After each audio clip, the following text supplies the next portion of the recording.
Okay, hello everyone. Welcome to tonight's episode.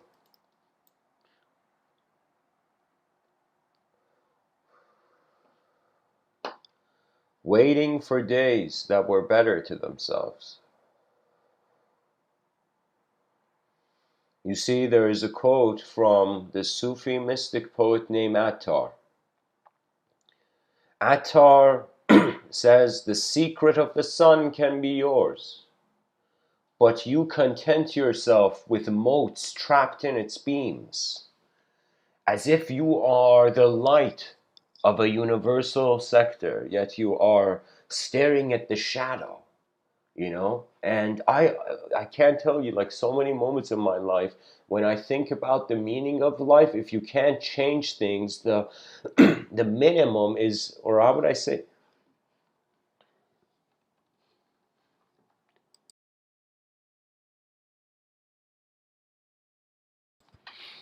I don't know, it's like we're waiting for the movement of our own mind before our body. And if there's more to the picture,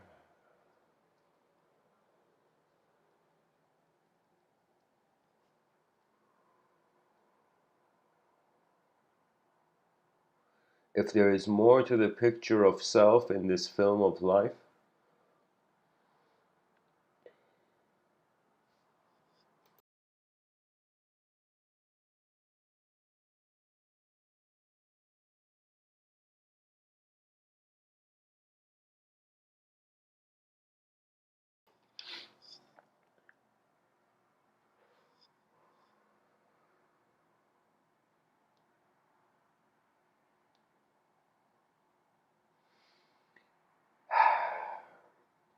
I don't know, this episode feels to me more like a revelation of emotion.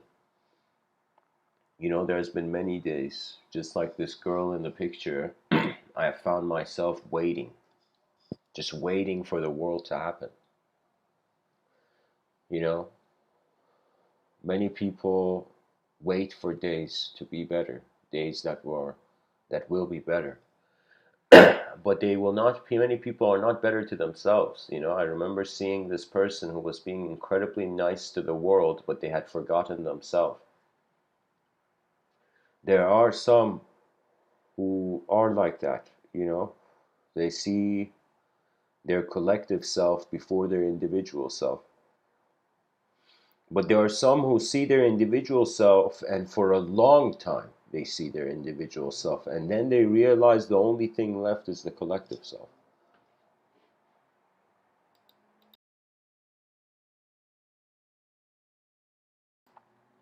And I wonder about the days of human beings. Right now, our morality is divided between good and bad. People think they have good days, they have positive days, they have negative days. It just sounds so silly. You know, it's like you either see this world as one giant event, or you can split it into whatever way you like. I could look at my past and feel dishonored by it. I could look at my past and feel honored by it. I could look at my future and be dishonored by it. I could look at my future and be honored by it. You know, I was in UK in 2014. I was giving these talks. It started with me, my phone, and fake Apple headphones. Those cheap $10 copy of Apple headphones. And I remember so I'm giving this talk late at night, and this intoxicated girl, it was in a public accommodation area. I was a student there in the UK.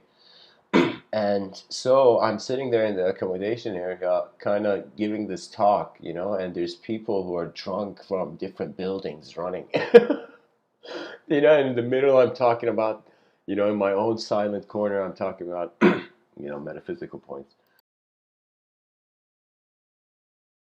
And so, as it would get late, I would stay there and I would keep recording talks.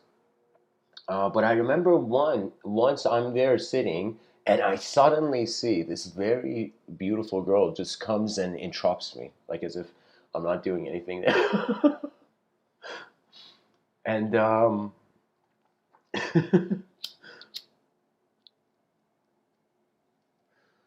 and so it was kind of, I paused the talk, I remember, and then I start talking to her, you know. And it gets to this situation where I don't know, we start somehow talking about like how the person feels. I don't know. It was like I was in a kind of different state of mind myself too at the time. And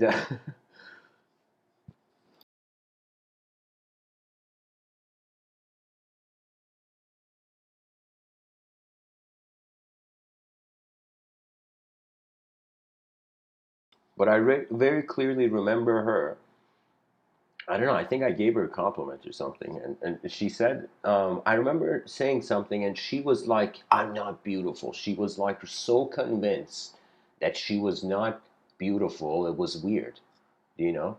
It was as if there was something there, but she couldn't see it. And I was like, "Wow, this is like a violinist." You know, not real like a great violinist, not feeling they don't deserve to hold the violin, you know?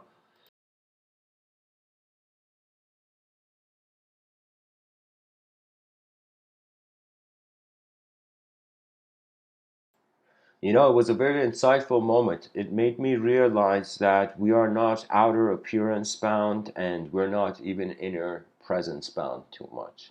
You know, that means you could be in your outer realms an extremely well off person, but in your inner realms be extremely not well off, you know? And it could be the opposite. You could be a very simple, minimalist person like those Zen masters we find, you know, in monasteries, where for them life is not something to take anymore. It is literally an event they are walking alongside with, you know.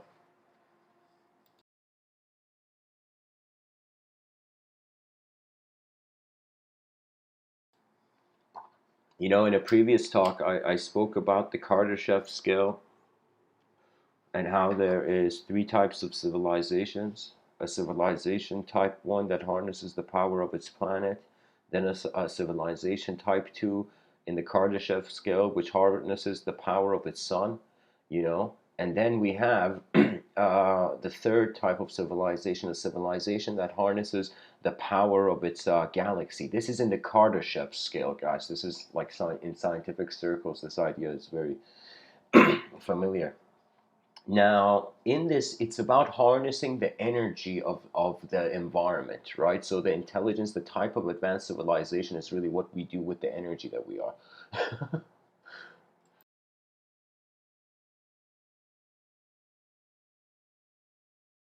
You know, there are times I think, can you imagine that I could have lived the life of a soccer player? You know?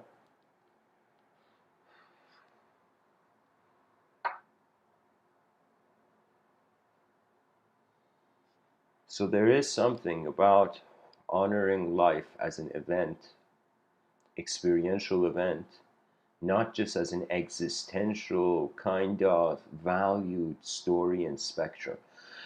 What if in this life it was not about fighting?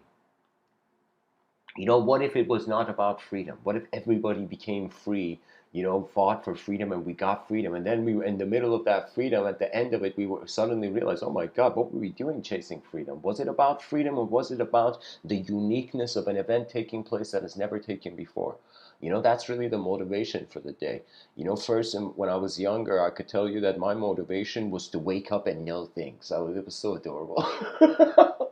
You know, I would wake up to know more. Yeah, you know, there's something to know more about. You know, little did I realize that all of knowledge is on thin ice. All of language, the whole linguistic simulation is on thin ice. So now imagine if instead of harnessing power, we went towards harnessing insight. So what that means is a type 1 civilization would be a civilization that has attained all the insights of its planetary region. Do you know? Then we have a type 2 civilization. Imagine a civilization that is harnessing the insights from a heliocentric perspective. Imagine.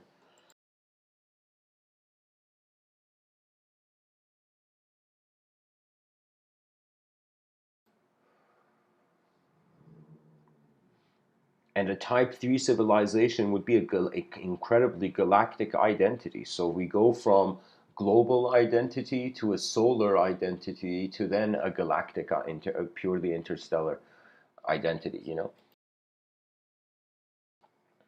And so that's the thing. Sometimes you have to add, like, you know how some people, they eat food, they add pepper or salt to it based on their taste. Sometimes the moment is like that. You know, it's not like all of it just complete Taoistic passivity and you're not doing anything and life is just moving. I mean, you can live like that and it can be very miraculous. But I'm telling you, some miracles get boring when you see there's greater miracles that await. You know, I don't know how I experienced it, but from 2014 to 16, I had one of the most unique and incredible inner realm experiences. Literally, my intuition and me were the same. That means it was a phase of my life where because I wasn't familiar and acquainted with the inner realms, the nature of the mind, the nature of the unknown, and the evocational reality of the abstract, I had emotions that were based on a linear time. So when you work with the logos poetically, it's actually the logos that is working you. And what does that mean? That means we have states of human intelligence where we actually look at the details of a system and we are moving it. And then there are states of mind where the world is moving self. Now, if you trust the world like yourself, and there's moments of where the planets align that way, you will see the inseparability and the difference. So I can tell you in 2000, from 2014 to 16, I had so many experiences on a regular basis where I would start off, like for example, even in these talks, or sometimes it would happen to me in walks, where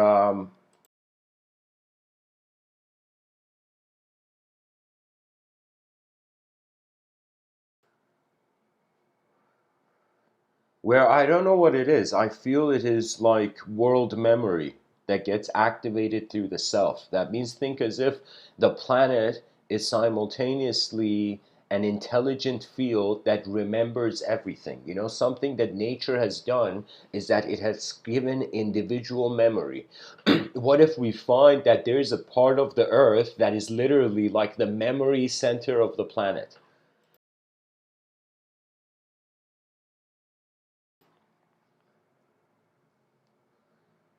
You know, human beings are fascinated by the unknown, but we have built a civilization bound by knowledge. Now, it's not that knowledge is an issue, it's identification with knowledge when there's so much unknown that's an issue. But what does that mean? Do we hold on to the past or do we explore towards the future?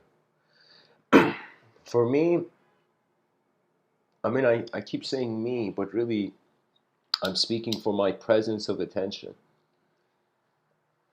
Language is the source of fear. When you realize you have fear, it's a setting, it's a consequence, it's an outcome.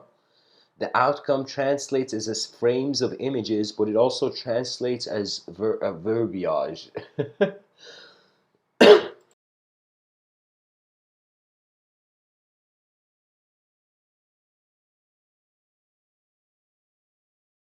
So it's linguistic. So when you're no longer a linguistic entity, it's like you have rationality, you still have reason, but your reason is not the only thing.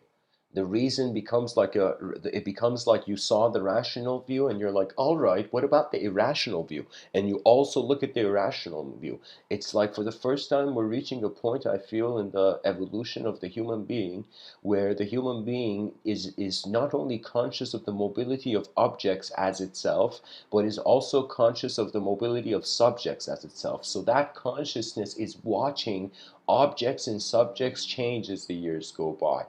Right? So this watcher, which every birthday the person says, it's my birthday.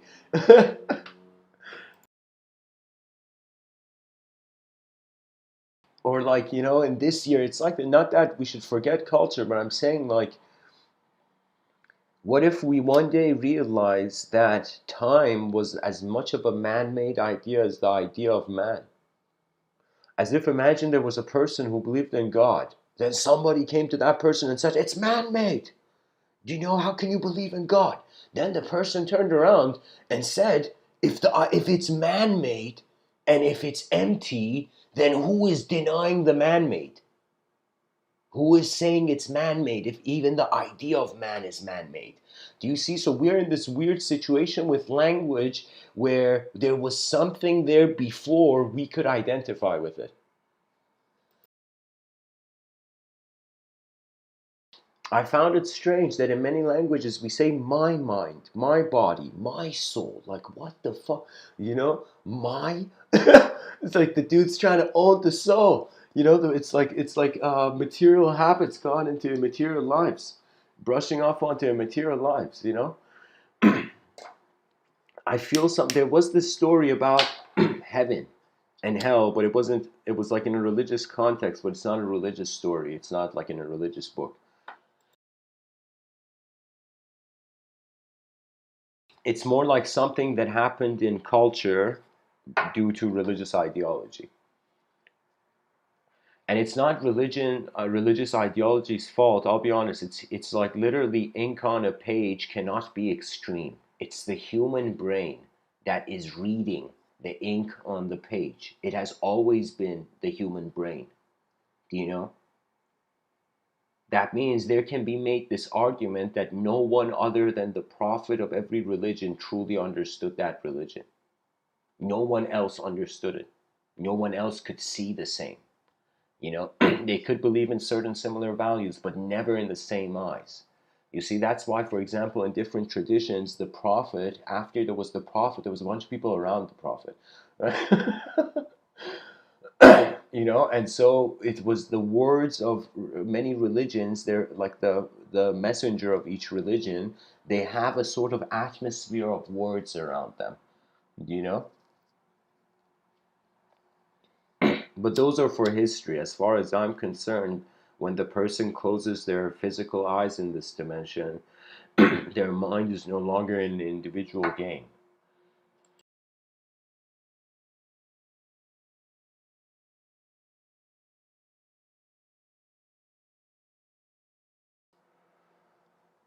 So, anyways, back in the day, there's a bunch of snake oil salesmen, and they realize people are into this idea of heaven and hell, and they're like businessmen, and they don't care about morals. Money's their morality, you know.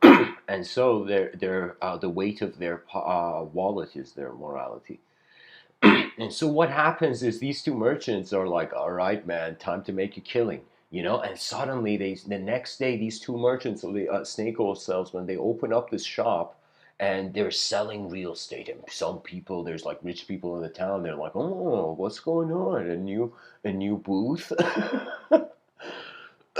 And so people come and these guys start their sales. They start their pitch, and they start saying, people, there is an afterlife. We all know this. And in this afterlife, there is heaven and hell. And we are an agency that we have been so pure or whatever, like that we actually are selling real estate in hell. And don't ask us why, because the divine can't be questioned.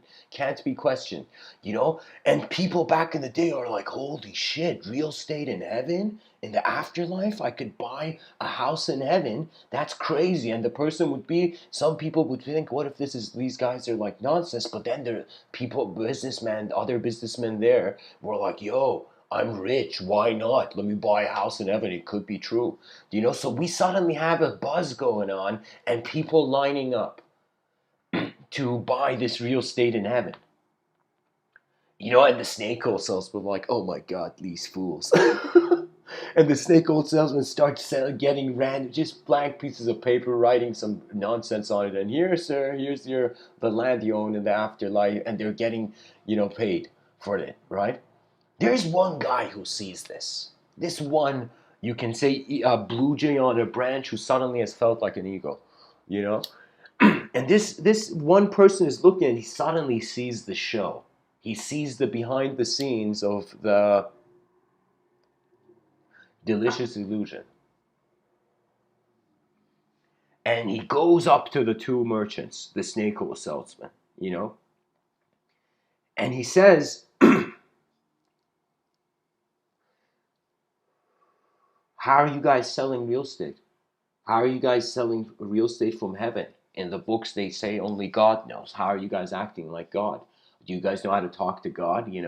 And the snake oil salesman's like, buddy, you're the fool. Look at this giant lineup. You're the idiot here, and you're missing out. And they're such good salesmen. They're constantly convincing. And this guy knows it's nonsense. He knows it's a scam, right? Look at what happens. The guy goes to the merchants, tells them stop. They don't. They're like, get out of here, punk. And the guy is like, oh my God, the merchants know the snake oil, these, terrible snake oil salesmen. And the guy goes to the people and he's like, people, stop buying this crap. It's paper. It's just paper. And people are like, hey, man, it's better safe than to be sorry. Better safe than sorry.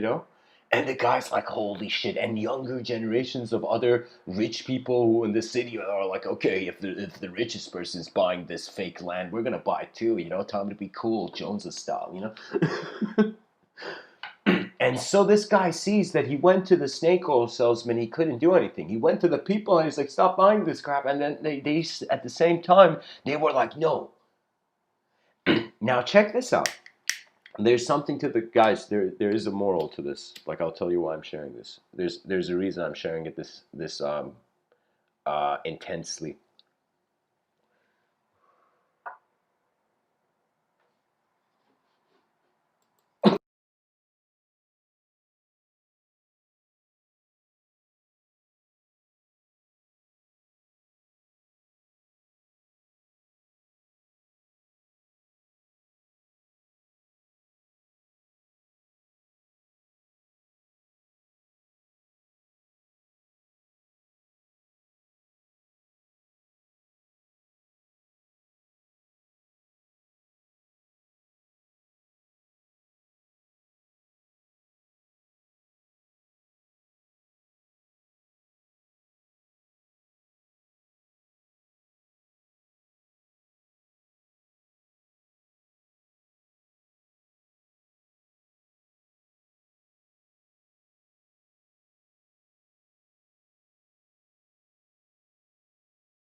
Sorry, guys, just a second.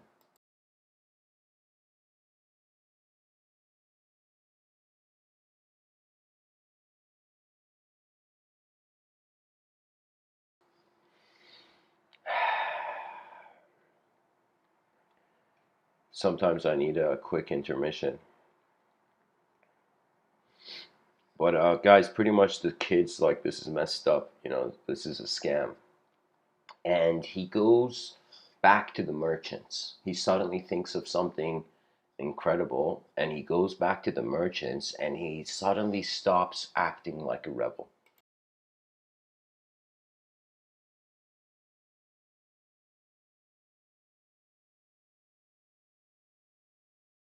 He goes to the snake oil salesman and he says, "Guys, I made a mistake. You were right." And the snake oil salesman look at each other and smile. They're like, "Nice, one more fool off the list," you know. And so they're like, "Yeah, we knew you would suddenly realize what we're saying." And the guy's like, "Yeah, you're right. I was curious to see what kind of real estate you have." And they both, the merchants, start laughing, and they're like, "Yeah, we knew we were right," you know. And so they show the guy the different, like, this bullshit, like, you know, random thing they made.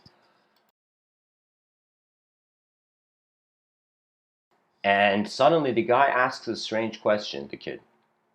You know, the guy asks the question, he says, "Do you guys sell any other kind of real estate other than heaven?" And then the merchants look at it. The guy's like, "What do you mean? You mean hell?" You know? And then the guy's like, "Yeah, are you guys selling hell?"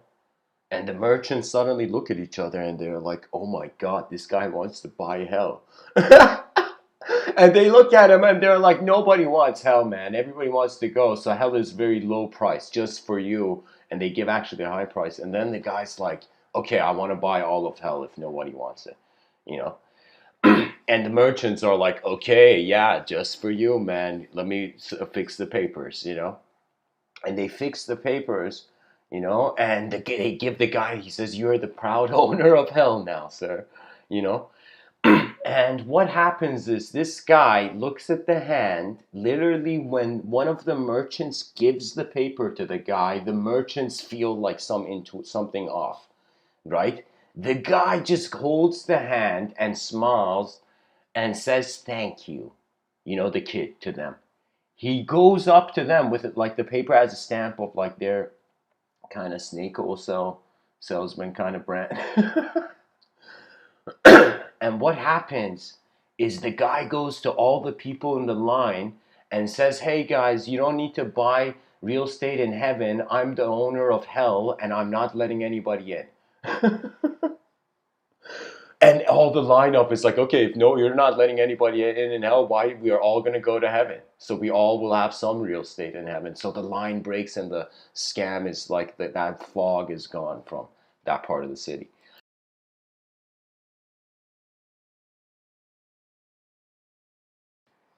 You know, so it was like sometimes when something's artificial, you got to go to the artificial level and handle it.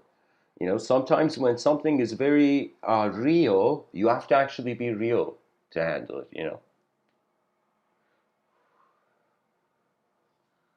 And what that guy was doing was that guy, after first time speaking to the snake oil salesman, could have stopped. That guy could have not, after talking to the people, been like, "People are fools. Why should I care?" But he actually dared to look a bit longer to see a different dimension, right? So anything you look at long enough, you're gonna eventually, your mind's gonna find utility for.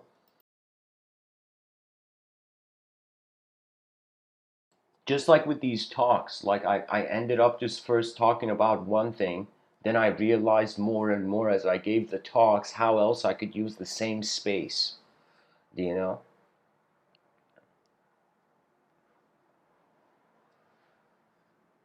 And that's the thing, when I see this picture, this girl right now could be just like, you know, mad, like not even happy. You know, this girl in the picture, she could be sad. But for us who don't have train stations in the sky, we're like, how can you be sad on a train station in the sky? You see the difference? It's what is accepted as normal, and the same normal can be fascinating.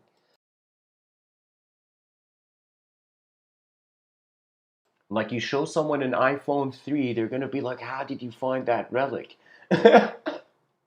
But you show your great great ancestors an iPhone 3 with a time machine, they'll be like, "What the?" They will freak out, you know?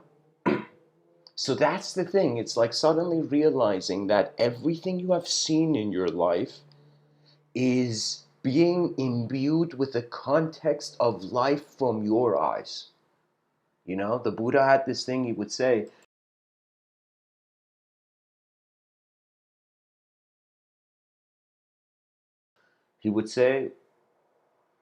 it was honestly something I got acquainted to through Tibetan Buddhism, and it was a meditation on emptiness.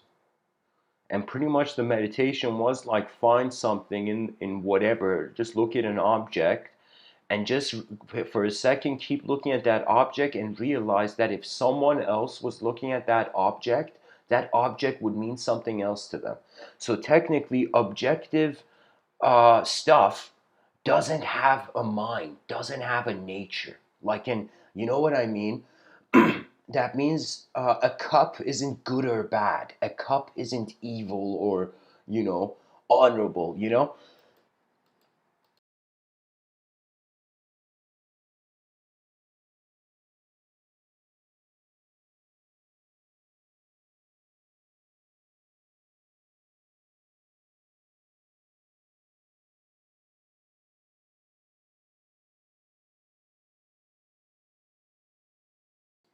What that means is if two people look at an artwork and it doesn't mean the same thing, or people look at a warm cup of tea and one of them thinks it's super cold tea and one of them thinks it's warm tea.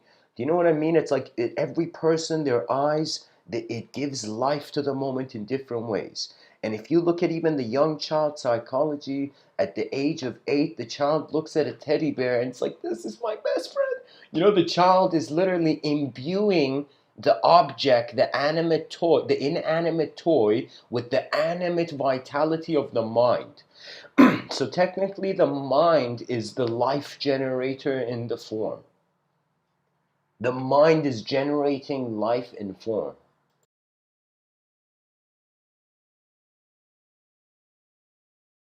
and hence the life form that we are. You know, we are a form of life here.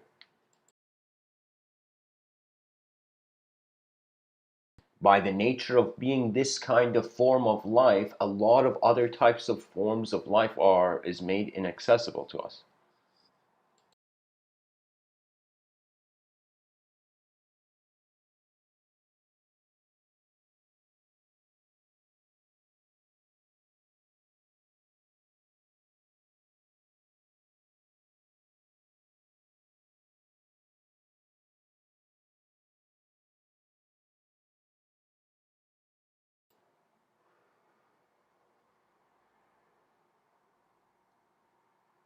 And if the child's mind is doing that to a teddy bear, what do you think everything else is? We are also an object.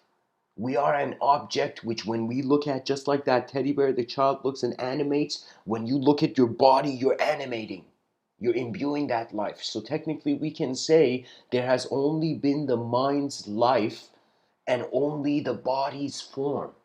That the mind is the mover.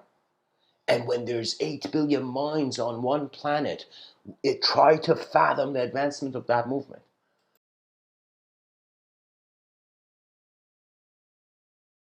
Imagine they put 8 billion Albert Einsteins in one room. Like, how long would it take before suddenly they organize something incredible? You know? Some seeds, you ask them, hey, are you going to be a tree? And the seed's like, I don't know. You know?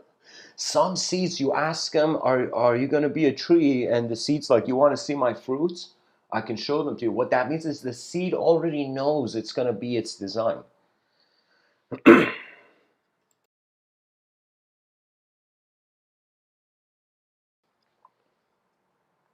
And that's kind of what I'm attempting here to see if we can have the context of an advanced civilization, 8 billion human beings. Could that be a seed that the advanced civilization is the potential? And now two factors remain: the self watering the world and the world lighting up the self.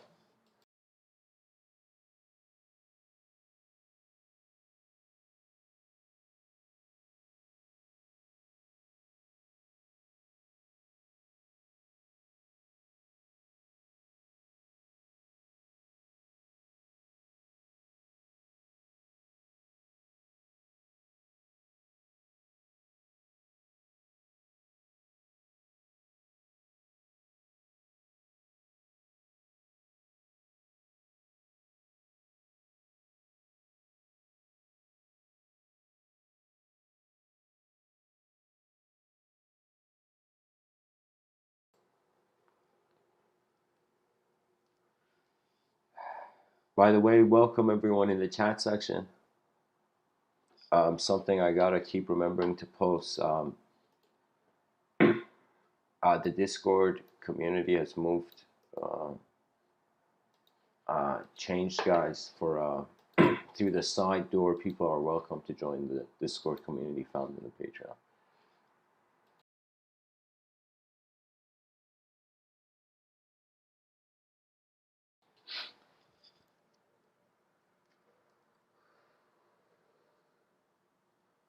You know, I think all of life comes down to this simple statement: to move or to be moved. If you want to move, the individual technologies of human intelligence, they thrive. If you move yourself, if you move. To move or to be moved, you know? So if you are moved, then it's not your will. You know, that means that sometimes when I'm in a moment where it's like just like you enter a house party, it's like it's not your place, but you're a guest there, you know?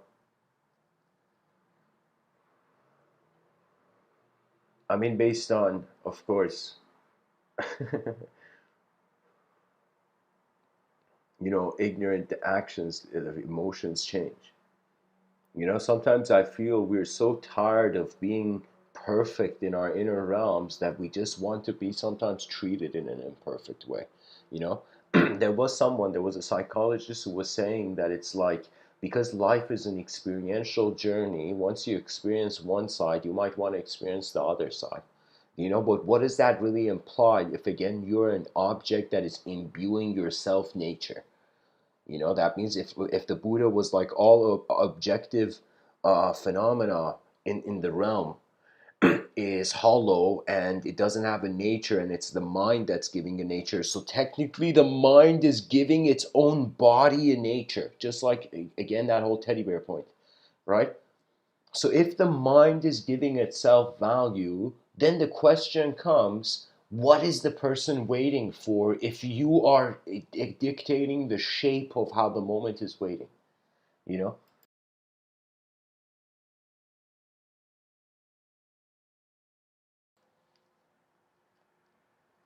There was a sentence I wrote in one of my poetic writings. It was very intense. It was like, the microphone is only given once.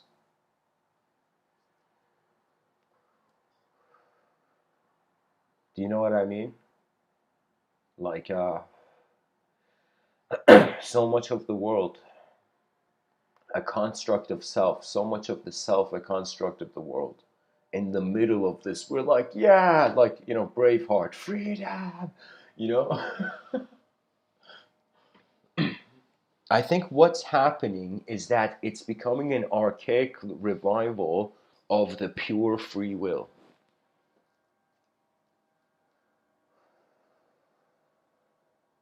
That means one can say when they notice themselves as a thought, the purity and impurity is left to their choice. My sense of how the person feels like pure or impure, it has to do with how much what you do is actually shifting your simpler existent experiential archetypes. That means when I'm talking, if I suddenly say something extremely savage, it's as if like all the memories of myself in my youth will literally be dismissed.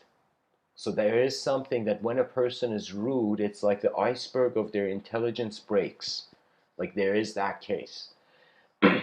Plus, I mean, in this world, everybody's living once. Really, all that human beings should do should be just look at each other and be like, all right, keep going. You know, let's see what happens in the civilization. You know?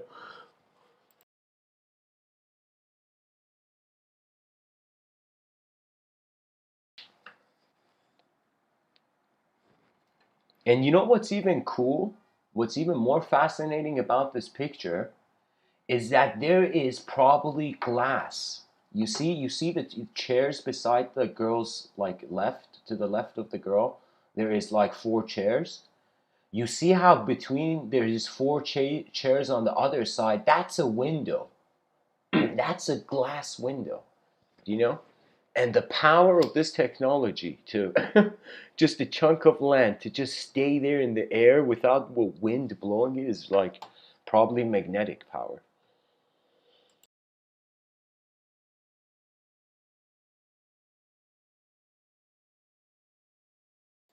So honestly, I think like you know what it is probably there's like a giant space station, like some kind of giant magnetic space station above this girl that's probably keeping the thing there.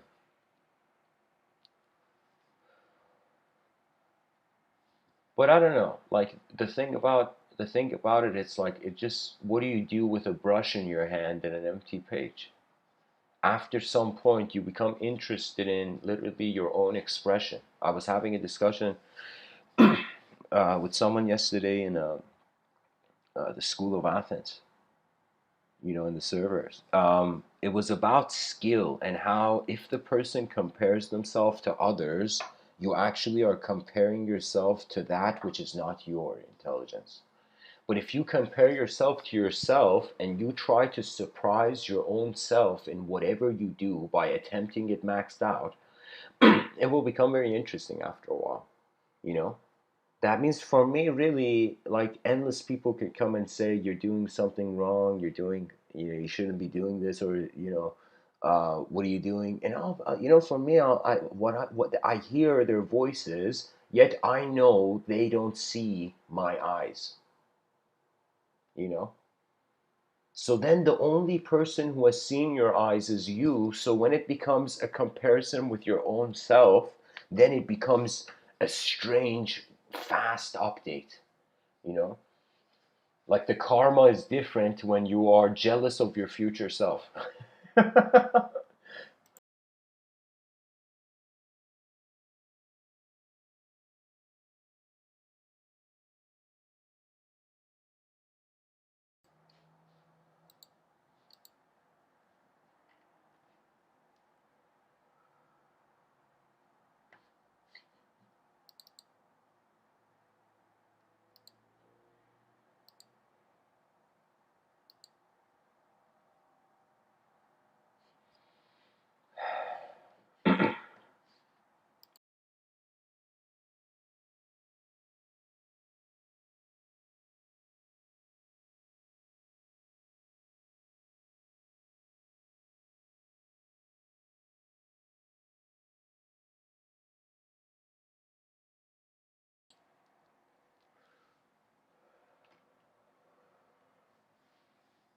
I had a friend who something extreme would happen where it was as if an event had happened in the past, and he would endlessly, as if his whole life was plagued by this one misdeed he had done in his life, and the misdeed wasn't even that intense. But there was a situation where I would see as if a human being denying their own better expression in the moment, you know? And I remember telling this friend that if you can't forgive yourself, why should others forgive you? If you can't see, if you can't advance your life, why should others? There is that sentiment. There is that idea where I sometimes think like, why does Earth deserve an advanced civilization with the way it's behaving, or is it a desire too soon or a desire void? And I only see, and I'll be honest, only one thing has really made me super kind of given me hope in the direction I'm going here, and it's just that there was a legend of the castle in the sky. I can tell you that is they would say after some point there would be something that would be required for you to remain in the plane of existence. That means if you weren't piloting, you stop being a pilot here.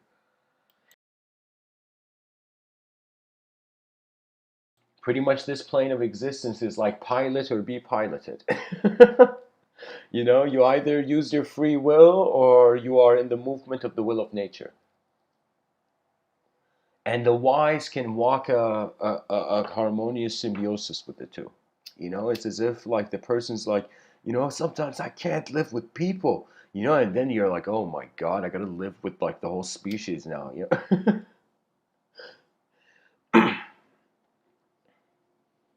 And that's the thing. That's the thing that because the mind is imbuing the body, the object, with subjective attribute, the mind can change the subjective attribute.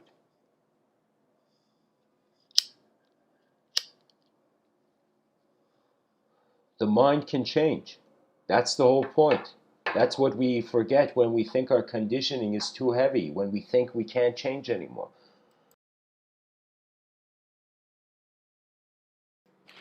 There's times where I've asked people, like, do you do anything creative? Could you have a creative dimension to your life? And the person has just begun to say, like, no, I don't do anything creative. I just wanted to, like midway through their sentence, like a sentence would come in my mind. What did you say? Like, how dare you? How dare you in a creative universe think you're not creative? Nature is the true artist. We're just like a part of nature's brush that's become aware it's drawing something. You know.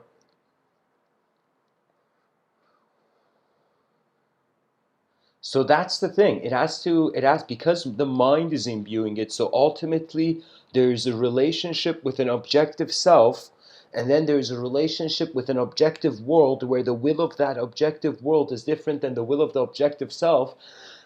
When we look at the objective self, when the objective self closes its eyes, the outer realms close, and then the objective self is left in the inner realms. Granted that there's auditory sensations and smell and touch and all this, like those technically can be considered outer realm. But any sort of visual, when your eyes are closed, but you are still somehow seeing visuals, any sort, even if it's subtle, if it's a memory, if you're visualizing, even words and emptiness, like whatever, you know. So you're that's the thing.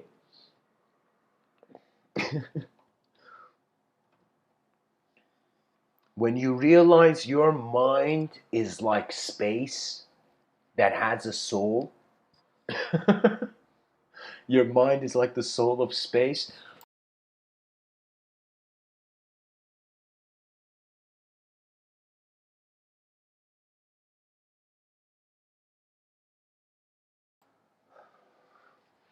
It's like a trippy moment. It's like that moment is like the person's like, oh my God, is everybody being energy right now? Energy that cannot be created or destroyed? Like, what is it?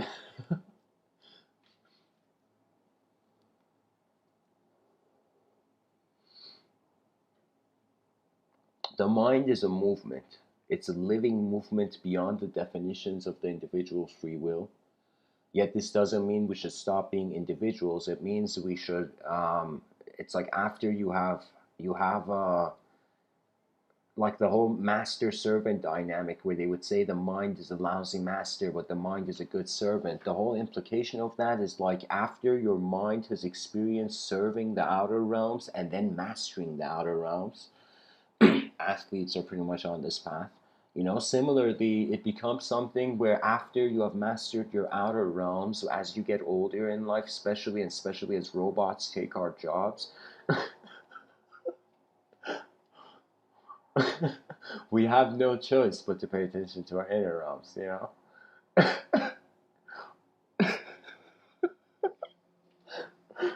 They're like, why did you start meditating? They're like, robots took my job, man.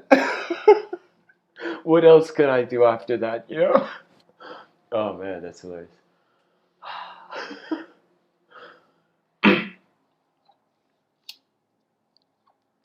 You know, Imagine AI, we somehow work with AI and AI becomes like a member of human civilization and we become a member of this AI cyberspace civilization.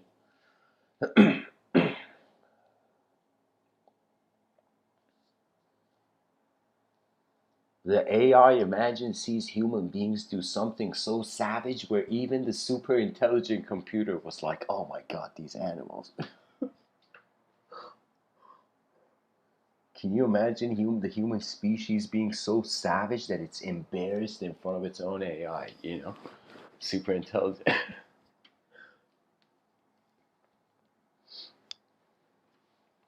But honestly, guys, when you realize you're the mover here, you're the pilot, life gets a very interesting feeling.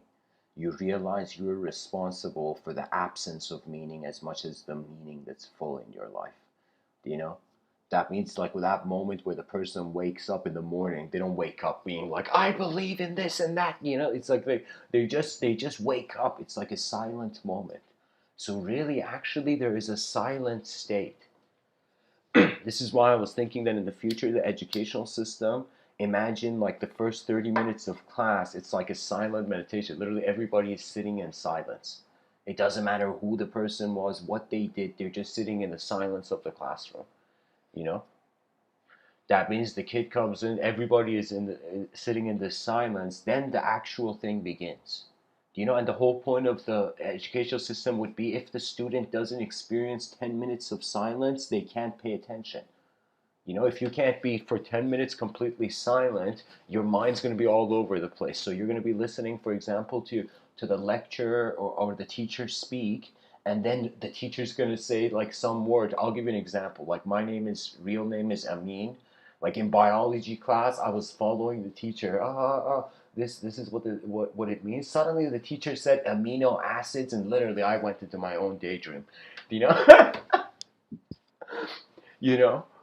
I was like, no way that my name exists in like, you know. So I'm telling you, it was literally I was listening, but because the mind wasn't silent, it was jumpy. It wanted it the moment it understood a little bit, it wanted to deviate from the discipline to hear the whole thing. You know, silence is your greatest teacher. You know, after these talks, whoever listens to these talks, then the true silence of nature will be, its voice would be louder than mine. Your own heartbeat is your universal instructions that now you breathe. Now, in the mere presence of your breath, in the mere presence of every cell, you are literally like a group of cells right now. So, as cells, it was as if cells joined together so that they could not be cells anymore.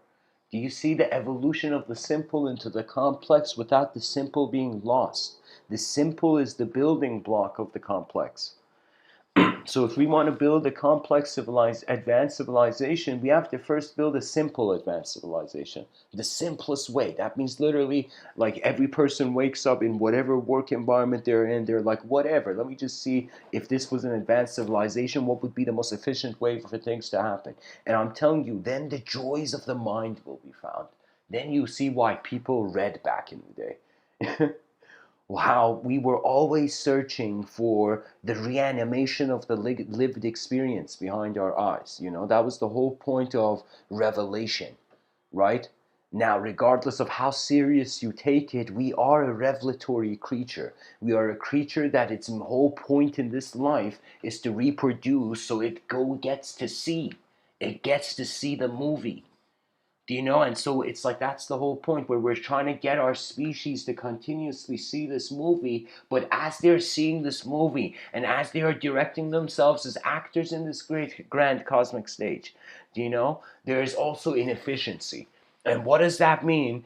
That means literally, you know what it's like? It's like a very organized, uh, let's say, classy, advanced civilization. Suddenly in the streets, you're seeing these giant ogres, these giant monstrosities running, you know, and destroying buildings, you know. So at that point, it becomes just an instantaneous retaliation, you know. That means it's like they say, the enemy of my enemy is my friend. If you see that it's another way of saying that the next grand knowledge of a collective community comes from the collective unconscious. That means what fascinates the person is what they don't know. Then what really fascinates the person is what their whole species doesn't know yet. Do you know? So that's like there's even levels to it, you know? And with each accompanying level, you can say there is a mode of communication. That means the more non-dual you are, the more you take the path of the singular void, the less words are. You're going to become a story based. Your evolution is going to become.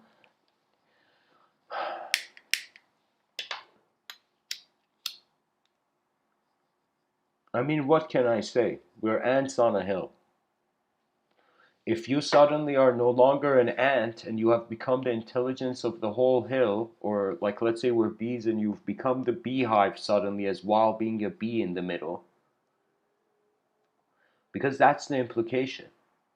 That's the hive mind is the implication of the next cyberspace evolutionary leap that man will, for the first time, will share the same room of imagination.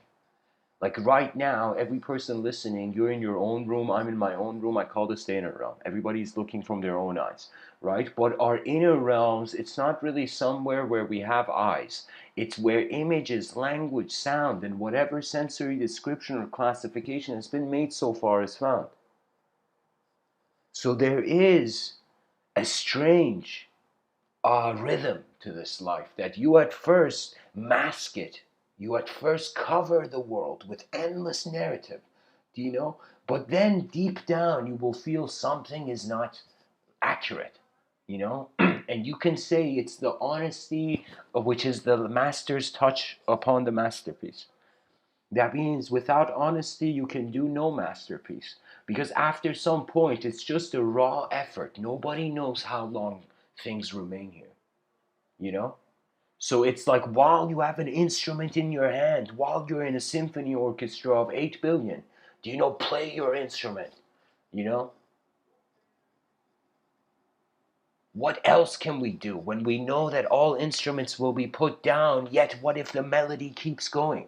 What if it was this giant symphony orchestra where different people, different DNA as different instruments came in, played their songs, and then they left. And then next wave, next wave, next wave. And then it, regardless of if there was an eternal access to view after the temporary, we would suddenly see that regardless, it was just we did something efficient here before our eyes close. And what great honor after you have exerted your energy. There is a great feeling. You know, those who go to the gym feel this. Where you go to the peak of your failure and then you do one more. And then you do one more. And then you stop counting. You stop counting in numbers and it is the push of the push. You know? And then in the last moment when your muscles can't push any further, you let go, standing up, feeling you you maxed out. You know?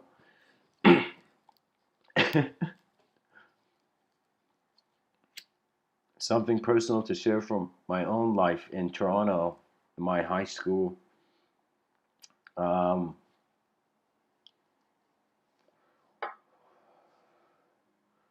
there was in Toronto. There's something called a beep test, which is this really like I don't know. It seems to me like some uh, I don't know some unupdated system, but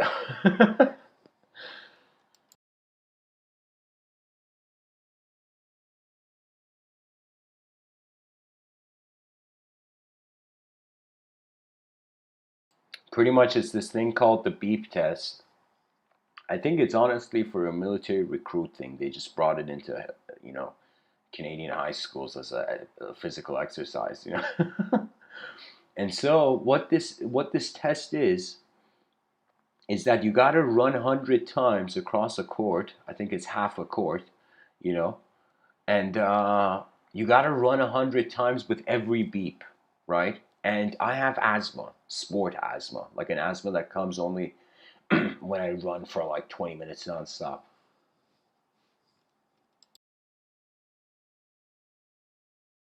So it's like the whole class starts doing this and it goes beep, you know, everybody starts running, you know, beep, beep. Eventually you could see the will. You could see how many people actually cared for effort, you know?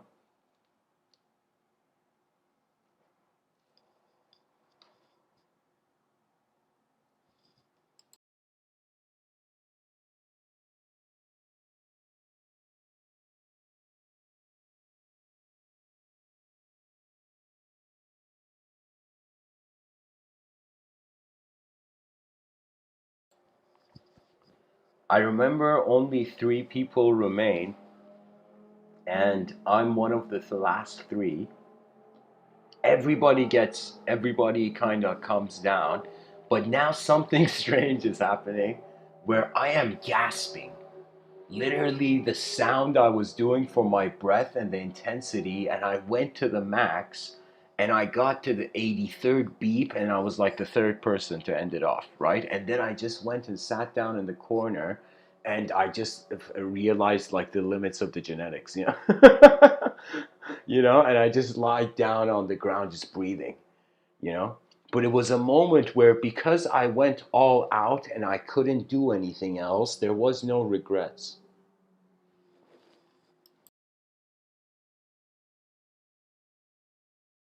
Because I had done what I could, it was as if like I had attempted to be the best self, at least in that moment.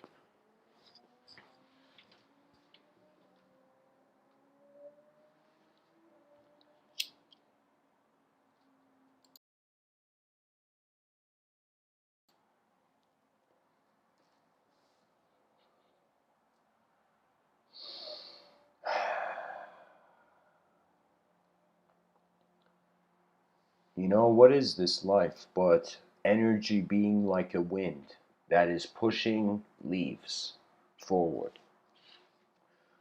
You know, our minds are strange antennas. We are multidimensional beings, but when will our civilization really realize this?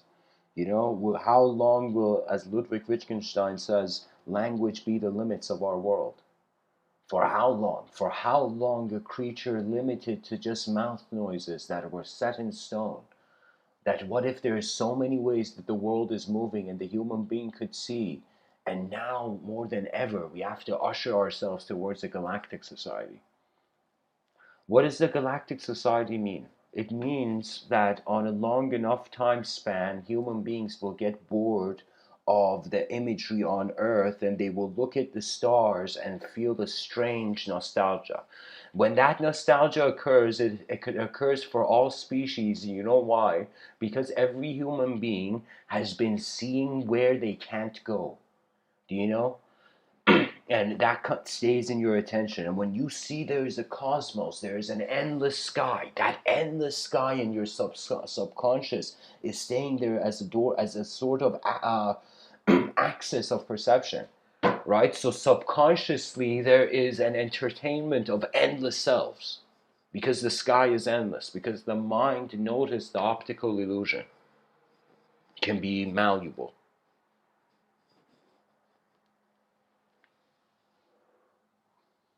People are waiting for a self that you can't wait for. That means if it was too important, you would be there. Think of it this way: when a person gets thirsty, they go drink water, you know? And what if now a person was thirsty to see how far the human advancement could go? I feel the only term in the English language that I feel is the most accurate description of divinity is advancement.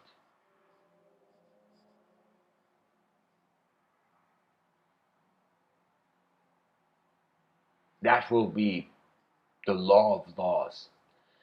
That an advancing civilization doesn't hold itself back, yet it does not forget its roots. We march to the unknown while at the same time advancing the human empire of knowledge. And that only happens through discourse and dialogue. That means you have to abandon the notion of the introvert, the notion of the shy, the notion of something hidden. You know, you have to unhide from the world. And then it really starts happening. Then your karma comes, not the karma of your expectation. What you are actually resonating at comes.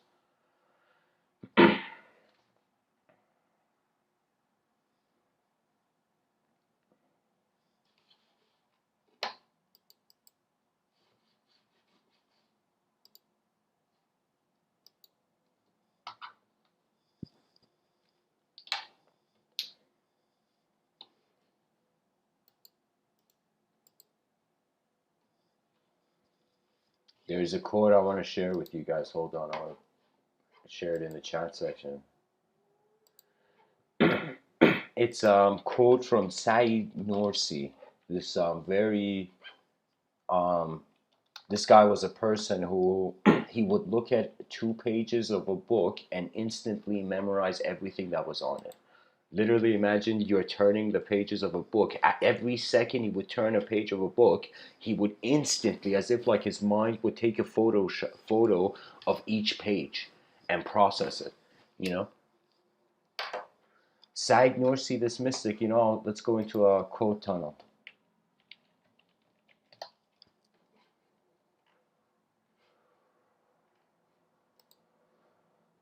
He's a Turkish theologian born 1878.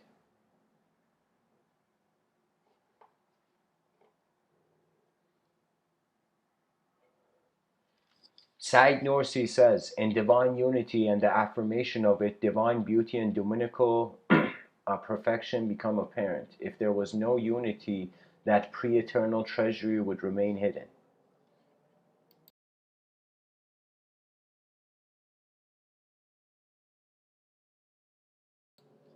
Sag Nursi says, the signs, proofs, and evidences of divine unity are incalculable.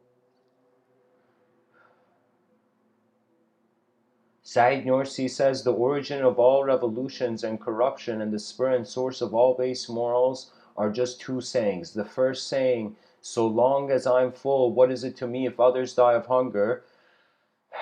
The second saying is, you suffer hardship so that I can live in ease, you work so that I can eat. So pretty much Sag Nursi is saying these 2 mindsets, they lead to corruption. One, that if I'm good, it doesn't matter what happens to the other. And the other mindset is, it's like the other person is meant to do my bidding. Like the person is like that. It's like the person goes to a grizzly bear. It's like, bow down to me, grizzly bear. The grizzly bear bites him. You know what I mean? Sag Nursi says, belief is so valuable and living that it infuses with life everything it enters. It transforms the fleeting glimmer of transitory life into eternal life, dispelling the transience in it. Sag Nursi says the fact that there is a unity in everything demonstrates that they are the works and artifacts of a single being. The universe is like a rosebud swathed in 1,000 veils of unity, or it is a single macroanthropos. What the? Just a second, folks. This Sag Nursi's um, taking me back to my childhood. Where I had to look up every word that exists to see what it means.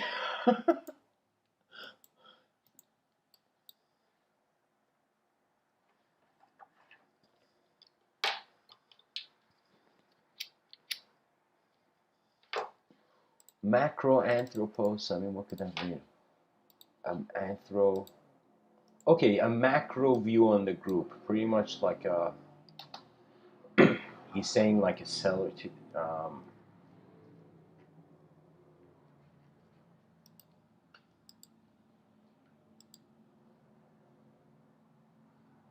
okay, so the the liturgical cosmology emphasizes the solidarity between humankind and creation. Such theologians as Maximus the Confessor viewed humankind as a little world, a microcosmos, and the cosmos as an enlarged humanity, macroanthropos. Yeah, exactly. It's like the big cell idea of it, like small cells and the big cell. So an enlarged, the macroanthropos is the enlarged humanity. Anthropos means humanity, bro. Anthropos is called a microcosm because man and woman are a hybrid of matter.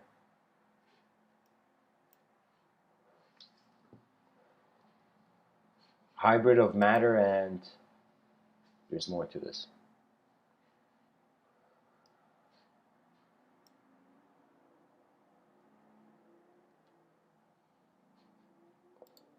Okay, so guys, pretty much on this page is taking a while to load. So it says, or it is a single macroanthropos enlarged humanity dressed in unities to the number of divine names and universal divine works. So it's either like a rosebud swathed in 1,000 veils of unity, or it is a single macroanthropos dressed in unities to the number of divine names and universal divine works.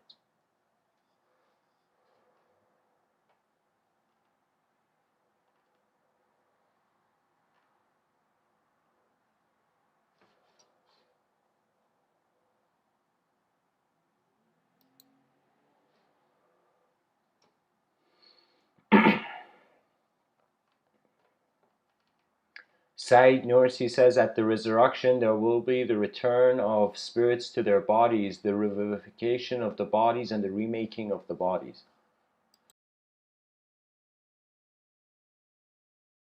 Keep in mind, guys, this guy was a theologian from 1878.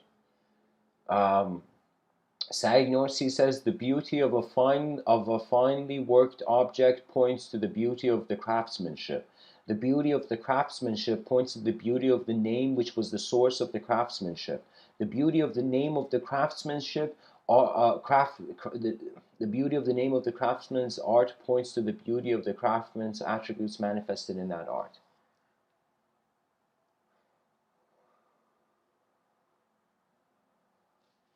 So this is a cool point, that it could be that as we start off as an individual object, we suddenly find we're actually a simulation of a linguistic position.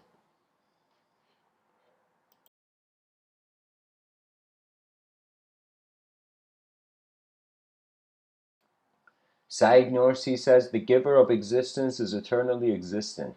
There is no harm. Therefore, in the passing of beings, for the things that are loved continue to exist through the continuance of the one who gave them existence. The necessary existent. The necessary existent. That's a very interesting term. That means there was something necessary to exist before the actual existence.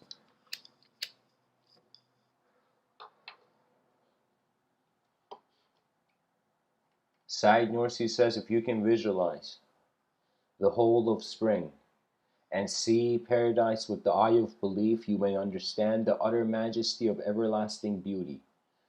If you respond to that beauty with the beauty of belief and worship, you will be a most beautiful creature.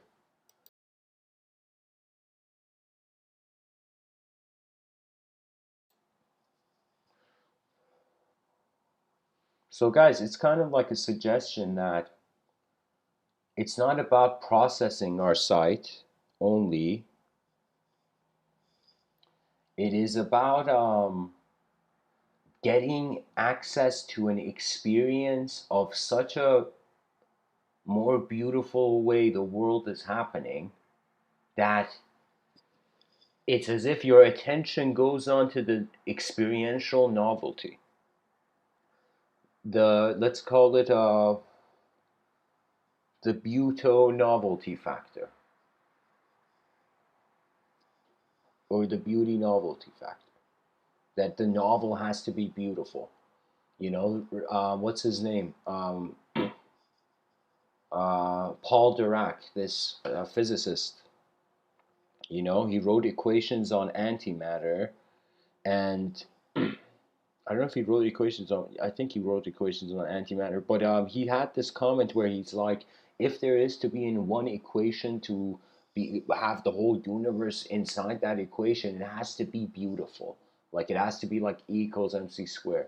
You know, it has to be a beautiful equation, right? So there was a factor of beauty being the road after the intellect has satisfied its hunger, a sort of beautiful experience of the realm, you know, a sort of direct ascension. Um, you can say, in another way, a symbiosis with the collective nature of phenomena. Um, Said Nursi says, time has shown that paradise is not cheap and neither is hell unnecessary. Said Nursi says, the mirror to the beautiful is beautiful. Said Nursi says, the truth cannot be deceptive and one who sees it cannot be deceived. Said Nursi says, a thing's innate disposition or God-given nature does not lie. Whatever this innate disposition says is the truth. That means everybody is like a different instrument tuned to a different kind of chord. So it's like literally when they play their expression of mind, it's like they have their own truth.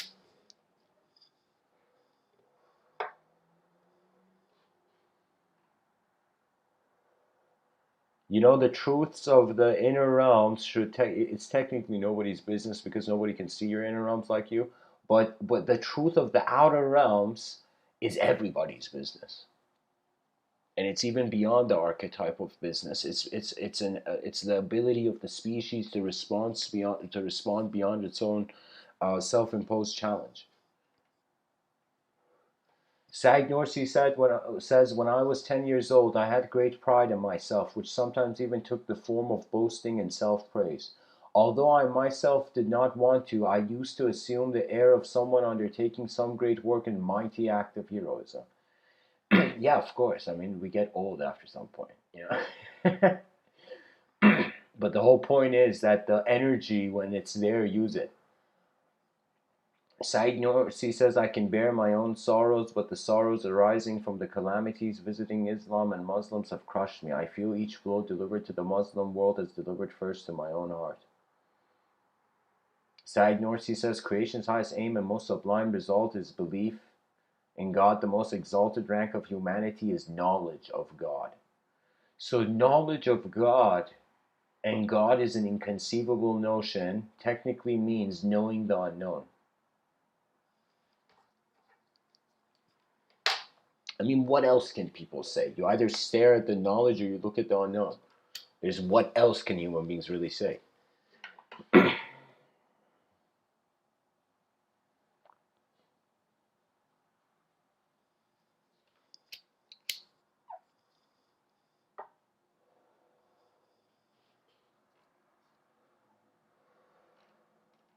Side Norsi says, if our inner being was to be turned to the outside and our outer being turned inward, we would appear with more wounds and diseases than the prophet Job. For each sin that we commit and each doubt that enters our mind causes wounds in our heart and our spirit.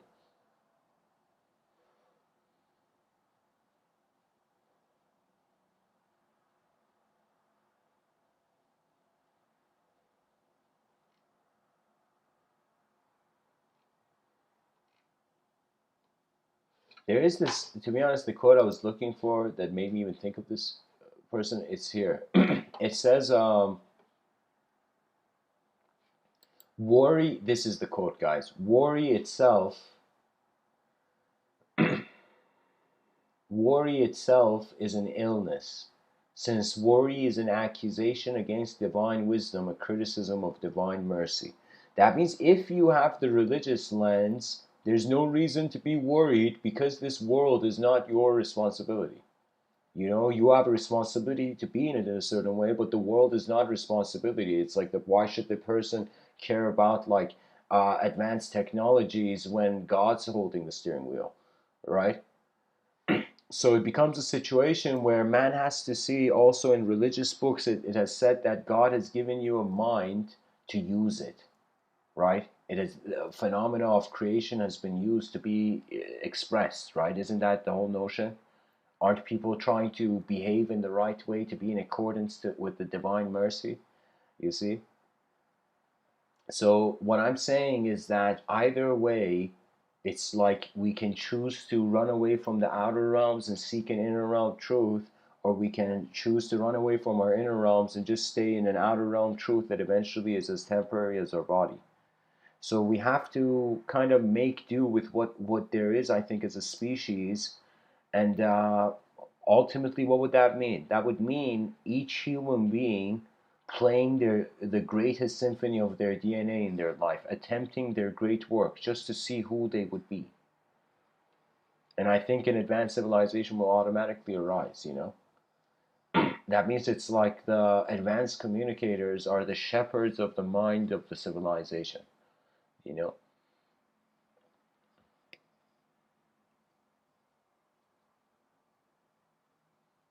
Because everything is a communication, is a factor about communicating. Like it's like even life is like the person, it's like a communication between the self and the world. What is that? So everything is communication. I think one day we're going to realize this universe is like a voice. Imagine in some other dimension, there is like some unfathomable higher dimensional being just singing, and we're like that song. And we're like, oh my God, what forces are moving nature?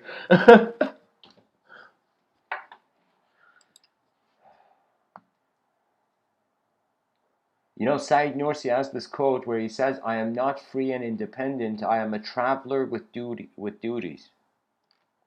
What does that mean? That means it's like, I think after you live your individual life, your inner realms get filled to the brim. The surplus of the water is like um, living as a rhythm. So believe it or not, it's an evolution. Right now we're drops, then there's the river phase, then there's the waterfall phase where the whole collective goes to a shift, and then after the waterfall phase, there is the return to the ocean. So this is the phases. Right now we're separate drops. We got to start forming streams, and then these streams have to become rivers. These rivers are most likely, let's say in 120 years, it's going to become like those rivers are going to start. Then there's going to be a 90-degree shift. You know, an angular shift. That means it's like, think of it this way. After we become collective, we're going to have a collective event. Because will is defined by movement. I'm telling you, the future is in the hands of the event planners and designers. You know, we just need like, uh, we just need an uproar of the natural being in a world that has just forgotten the value of nature. You know.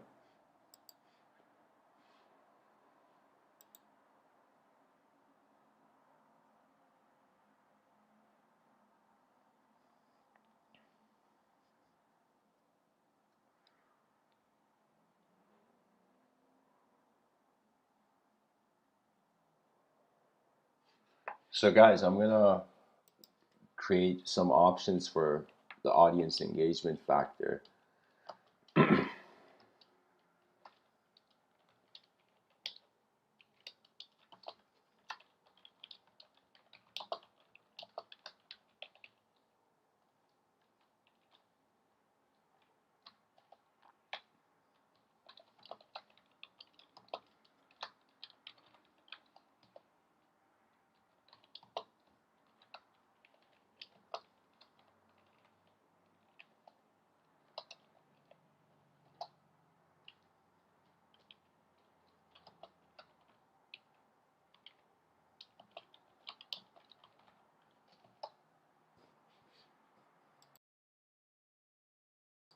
So you know, the viewers can choose one of these options. I thought it'd be cool if like the listeners could control the outcome of like which tunnel the talk goes through. You know, so whoever's listening, just type a number out of 1 to 4.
Guys, I feel like one of those auction people who has to talk really fast. You know? It's like, no, you have 2 for 2 and 2 for 4.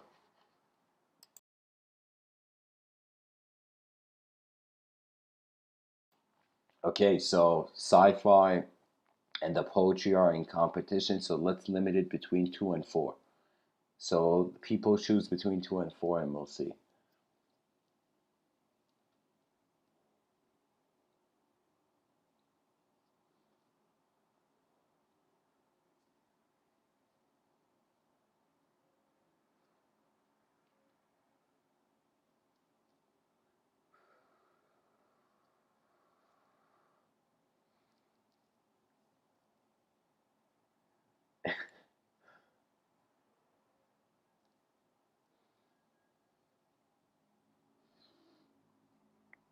How about I go into the poetry tunnel, but I choose the sci-fi. I choose the sci-fi title of the poem, you know? Uh, just keep in mind, everybody, each tunnel is a different state of mind. So I go into a different state of communicating each tunnel.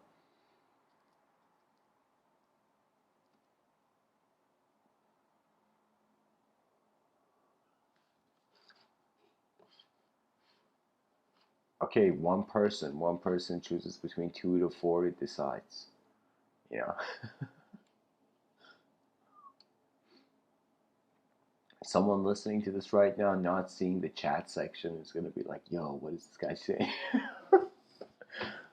I'm just trying to.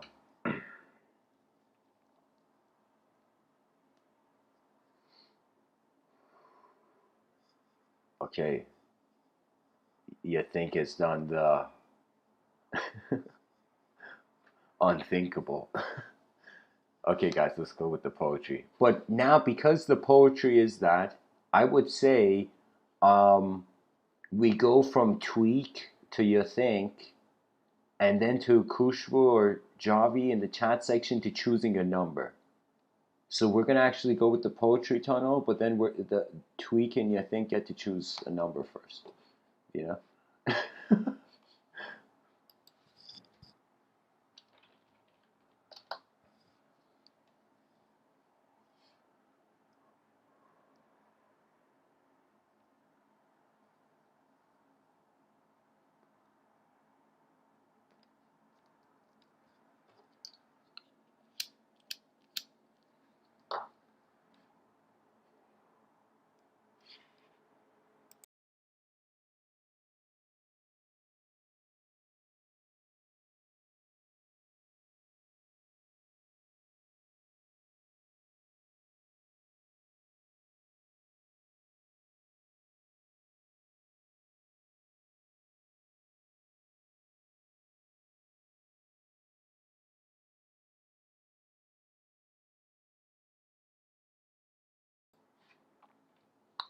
Okay, so guys, just choose. You can choose numbers now. It's the poetry work has, I think, you can it's not numbered, but there's literally like let's say 50 emails, so 50 poems here. Okay, so 1 out of 50 is a number anybody can choose.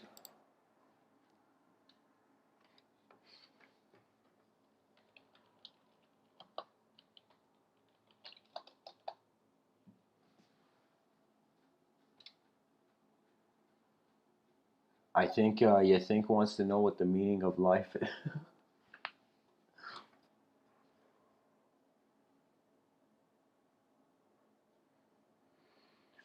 Okay.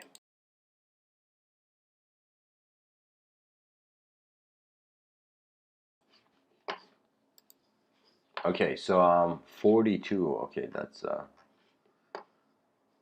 2, 3, 4, 5, 6, 7, 8. The petals of heaven.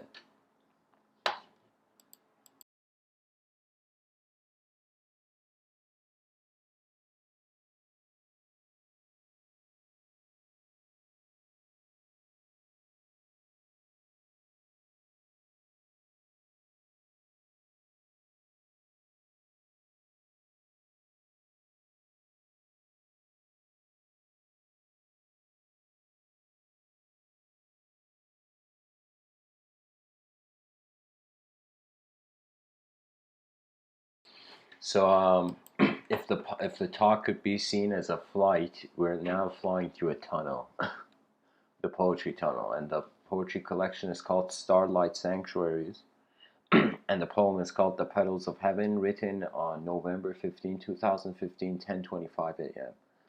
I can't believe I was up that early. um, how can truth taste beyond the nectar of form? Have these words ever been born?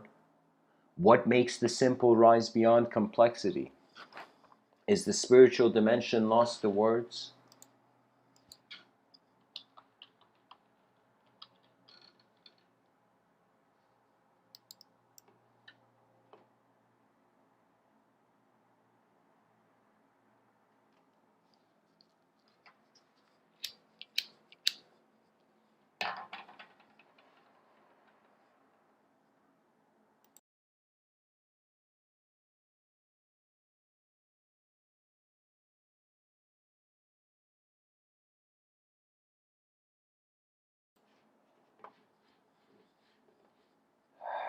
Okay, sorry guys, I'm going to continue. So from the beginning, how can truth taste beyond the nectar of form? Have these words ever been born? What makes the simple rise beyond complexity? Is the spiritual dimension lost to words? Every path is a new path. Every road paved to be unpaved. Can your feet remember the ground they have kissed? Some forms fade into an abstraction that knows the nameless well. All waters are foreshadowing the giant tears of mankind. As joy becomes transcendence, the world turns just to stand still. Can a volcano sing opera at dawn? I would answer you, but the universe was here first. The universe was here first, guys. Our voices, they may sound kind, yet they are not the ultimate. They are the shadow of the truths that stand behind us.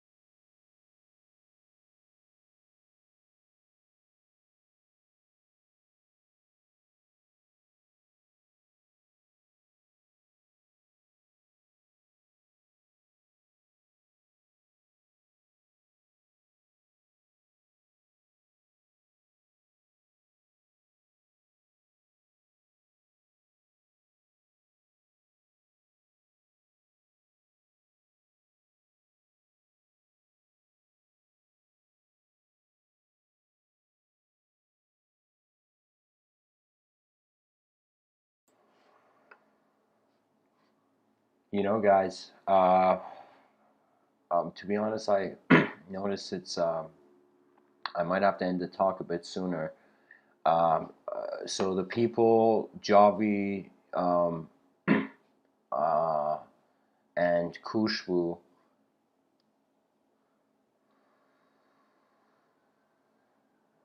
and I'm just gonna read number 2 and 4, and I'm gonna end the poetry tunnel, and we're gonna call it we're gonna land the plane.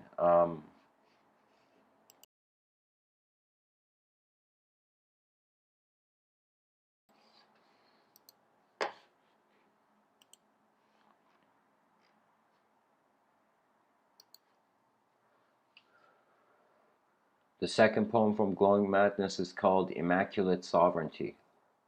How do the angels fly through your holy ear? Are words the ambassadors for worlds? Can life give death, a life that cannot be forgotten?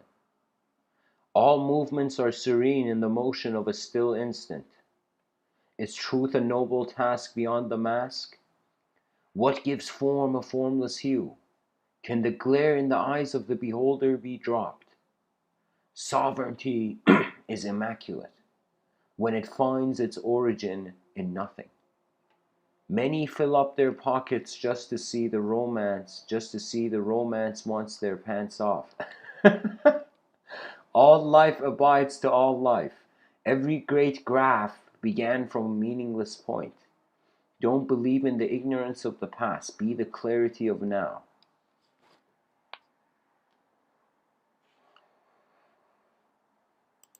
And then I'll read number 4. Serene Revelations. What has revealed itself when knowledge is too shy to dance? Can a catastrophe be the 10th life of the cat? Mystery likes to roam in the eyes of man. Is language a transcendental activity? Is simplicity the lion's roar without presupposition? All vacancies are occupied by emptiness. The madness of temporal skin is the search for eternal veins. An auspicious agenda beyond the face of the age. Eons have found each other in an instant. Can words affect worlds? Rise beyond what you have ignored. Lovers belong to an ambition unborn. Is your truth expecting a door? Are you the key or the hole? Sometimes when I sleep, only to awake as the cosmos. The stars whisper in my nearest ear. What gives fear its name? In quotations. So, yeah, the stars whisper in my nearest ear. In quotations, what gives fear its name? In my silence, omniscience never needs an answer. In my silence, omniscience never needs an answer. So what gives fear its name? In silence, what fear? What name? Rise. So, whoever's listened so far, thank you for listening. I will be in the Discord for the patrons for tonight for 10 minutes, and then I have to head out. But thanks for listening, whoever's tuned in.